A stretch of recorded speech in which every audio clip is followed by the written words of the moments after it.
नमस्ते। आपकी ज्ञान की खोज को जारी रखते हुए आज मैं श्रीमद् भागवत पुराण से एक बहुत ही गहरी और दुर्लभ कथा प्रस्तुत कर रहा हूँ। ये कथा राजा भरत की है, जिनके नाम पर हमारे देश का नाम भारतवर्ष पड़ा।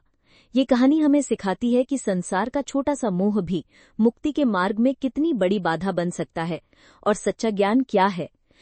प्राचीन काल में भरत नाम के एक महान चक्रवर्ती सम्राट थे। उन्होंने धर्मपूर्वक पृथ्वी पर शासन किया और अंत में राजपाट अपने पुत्रों को सौंपकर वे मोक्ष की प्राप्ति के लिए वन में तपस्या करने चले गए। वे एक सिद्ध योगी बन गए और उनकी साधना उन्नति पर थी। एक दिन जब वे नदी किनारे ध्यान कर रहे थे तो उन्होंने एक गर्भवती हिरणी को देखा जो शेर के डर से नदी में कूद गई। उसने एक शावक यानी बच्चे को जन्म दिया और स्वयं मर गई। उस अनाथ हिरण के बच्चे को देखकर राजा भरत का हृदय करुणा से भर गया। वे उसे अपने आश्रम ले आए और उसका पालन पोषण करने लगे। धीरे धीरे उनका सारा ध्यान अपनी तपस्या से हटकर उस हिरण पर केंद्रित हो गया। वे हर समय उसी की चिंता में रहते, मेरे बच्चे ने कुछ खाया या नहीं, कहीं कोई जंगली जानवर उसे खा न जाए। उनका ये मोह इतना गहरा हो गया कि जब उनकी मृत्यु का समय आया तो उनके अंतिम विचार भी उसी हिरण के बारे में थे। गीता के अनुसार मृत्यु के समय प्राणी जो चिंतन करता है वो अगले जन्म में वही योनि प्राप्त करता है। इसी नियम के अनुसार राजा भरत को अगले जन्म में हिरण का शरीर मिला, लेकिन अपनी पिछली साधना के बल पर उन्हें अपने पूर्व जन्म की सारी बातें याद थी। उन्हें अपनी भूल पर बहुत पछतावा हुआ कि कैसे एक छोटे से मोह ने उनके मनुष्य जीवन को व्यर्थ कर दिया। वे उस हिरण योनि में ज्ञानी की तरह रहे और संतों के आश्रम के पास रहकर भजन सुनते और जल्द से जल्द उस शरीर के छूटने की प्रतीक्षा करते। हिरण का शरीर त्यागने के बाद उनका जन्म एक बहुत ही पवित्र ब्राह्मण परिवार में हुआ। इस बार उन्हें अपने पिछले दोनों जन्मों की स्मृति थी। वे जानते थे कि संग या मोह ही सारे दुखों का कारण है, इसलिए इस बार उन्होंने संसार से बचने का एक अनूठा मार्ग निकाला।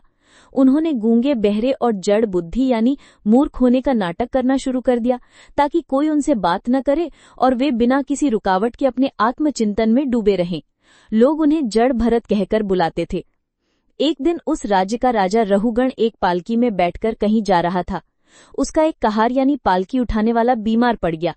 राजा के सेवकों ने हट्टे कट्टे जड़ भरत को देखा और उन्हें जबरदस्ती पालकी उठाने के काम में लगा दिया। जड़ भरत जब पालकी लेकर चल रहे थे तो वो जमीन को देख देख कर कदम रख रहे थे ताकि कोई चींटी भी उनके पैरों के नीचे आकर मर न जाए। इस कारण पालकी बार बार हिल रही थी।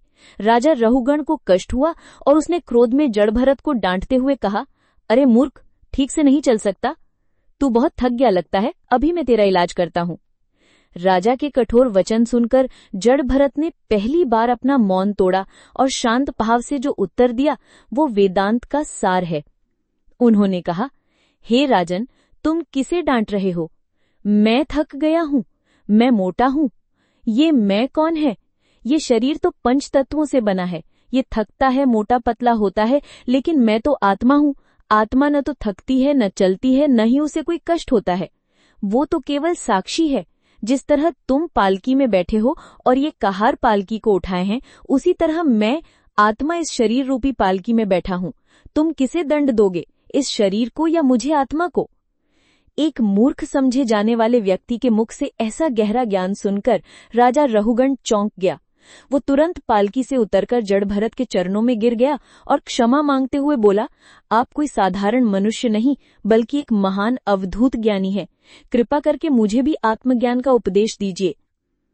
इसके बाद जड़ भरत ने राजा रहुगण को ब्रह्म ज्ञान का उपदेश दिया, जिससे राजा को भी मोक्ष की प्राप्ति हुई।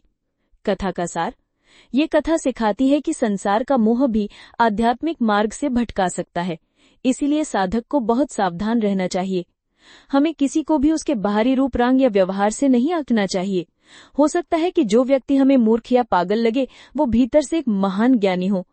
जीवन का परम लक्ष्य ये समझना है कि हम ये शरीर नहीं बल्कि अजर, अमर और अविनाशी आत्मा है। यही सच्चा ज्ञान है जो हमें मुक्ति दिलाता है।